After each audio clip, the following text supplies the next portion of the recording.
সম্প্রতি জামাত ইসলাম সমর্থিত টকশো কাঁপানো একজন ব্যারিস্টার শাহরিয়ার কবির, তার ভিডিও আমি নিজে নিজে শুনেছি। তিনি বলেছেন যে, যদি তিনি অস্বীকার করেছেন, তার নিজের বলা ভিডিও তিনি অস্বীকার করেছেন, কিন্তু তিনি একটা অনুষ্ঠানে বলেছেন জামাত ইসলাম করা আমাদের নৈতিক দায়িত্ব। কি দায়িত্ব? নৈতিক দায়িত্ব। কি জন্য? যদি আপনি জান্নাতে যেতে চান, জান্নাতে যেতে না চাইলে কোনো সমস্যা নাই, কিন্তু 72 কাতারের মধ্যে প্রথম কাতারে থাকতে চাইলে জামাত ইসলাম করতে হবে, এর মধ্যে দ্বিতীয় কোনো অপশন আর নাই। আপনি কিভাবে দেখছেন বিষয়টি?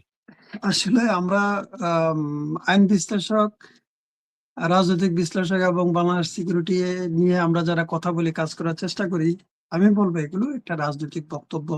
তবে এটা সত্য যে কেউ যদি ইসলামের পক্ষে থাকতে চায়, যে কোনো একটা ইসলামিক রাজনৈতিক প্ল্যাটফর্মে, ইসলামিক সংগঠনের প্ল্যাটফর্মে আসলে সে জান্নাতের উসিলা হিসেবে সেটাকে নিতে পারে, সব সুযোগ আছে। যেহেতু ইসলামী সংগঠন করা কোরআনে ফরজ করে দেওয়া, কোরআনের আয়াতের মাধ্যমে ফরজ করে দেওয়া হয়েছে।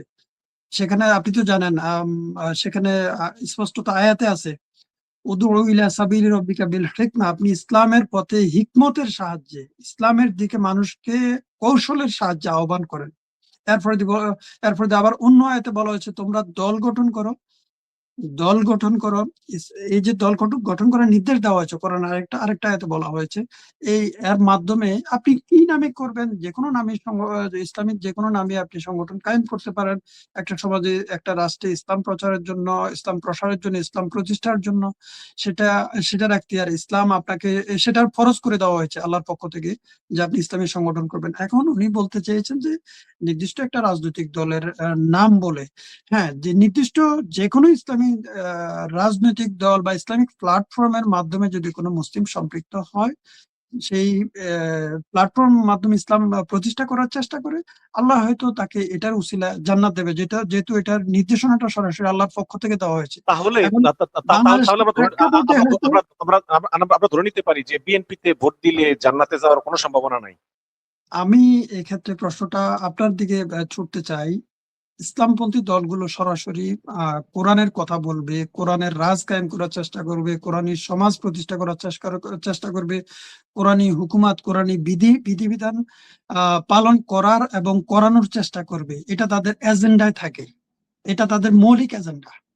এখন আপনি যদি বিএনপি বা অপরাপর বা অনেক সেকুলার দল আছে বা অনেক লেফটিস্ট সংগঠন বাংলাদেশে আছে, তাদেরকেও যদি আপনি একই কাতারে নিয়ে আসেন, তাহলে তো বুঝতে হবে সেখানে ইসলামের ব্যাপারে অপব্যাখ্যা চলে আসতে না পারে। না যদি না না ইসলামের না না না না, কাতারের বিষয় না। মনে করেন আমি একজন মুসলমান, আমি সত্য কথা বলি, সৎ পথে চলি, এবং কালেমা, নামাজ, জাকাত, হজ, রোজা যা আমার উপরে ফরজ সব করি, কিন্তু আমি ভোটটা দেবো বিএনপিতে, তাহলে আমার জান্নাতের ওই 72 কাতারের ভিতরে আমার কোন কাতারে অবস্থান থাকবে বা আদৌ থাকবে কিনা?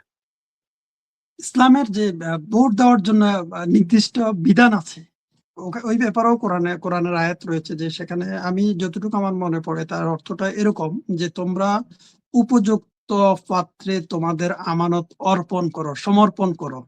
এখন উপযুক্ত পাত্রের যদি আপনি ব্যাখ্যা করতে যান, সেখানে পেয়ে যাবেন উপযুক্ত পাত্রের প্রথম শর্ত হলো সে পরিপূর্ণ ইসলাম পালন করে কিনা, ইসলামী হুকুমত, ইসলামী রাষ্ট্র ব্যবস্থা, সমাজ ব্যবস্থা, অর্থনৈতিক ব্যবস্থা, রাজনৈতিক ব্যবস্থা কায়েম করার জন্য সে বা তার সংগঠন বদ্ধপরিকর কিনা, তার জীবন বিধানটা ইসলামের সাথে সম্পৃক্ত কিনা। এই বিষয়গুলো যদি ওটার সাথে ম্যাচ করে, সেটা ইসলামী সংগঠন, সেটা হলো উপযুক্ত পাত্র। আর যদি এটার সাথে ম্যাচ না করে, যেমন আপনি বলছেন আমি ব্যক্তিগতভাবে নামাজ পড়ি, রোজা রাখি, হজ করি, জাকাত দিই, এটা হলো আমার ব্যক্তিগত আমল, কিন্তু আমার রাষ্ট্রীয় আমল কি ইসলামের সাথে সম্পৃক্ত? রাষ্ট্রীয় আমল রয়েছে, সামাজিক আমল রয়েছে, পারিবারিক আমল রয়েছে। ইসলামের যে বিধিবিধানগুলো, আপনি রাষ্ট্রীয় ইবাদত কি, রাষ্ট্রীয় ইবাদতের মধ্যে সর্বপ্রথম যে দায়িত্ব, সেটা হলো তোমরা তোমাদের রাষ্ট্রপ্রধান বানাও এমন ব্যক্তিকে যে ওই আসনে অধিষ্ঠিত হলে সে সর্বপ্রথম নামাজ কায়েম করবে।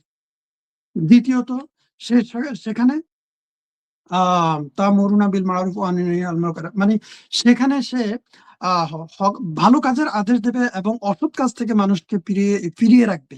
এই দুইটা বিধান, নামাজ কায়েম করবে, সালাত মুসলমানদের জন্য এটা বাধ্যতামূলক যদি ইসলামী হুকুমত আপনি কায়েম করেন, এরপর সেখানে হক প্রতিষ্ঠা করা, বাতিলের বিরুদ্ধে বাতিলকে উচ্ছেদ করা, এটা দায়িত্ব।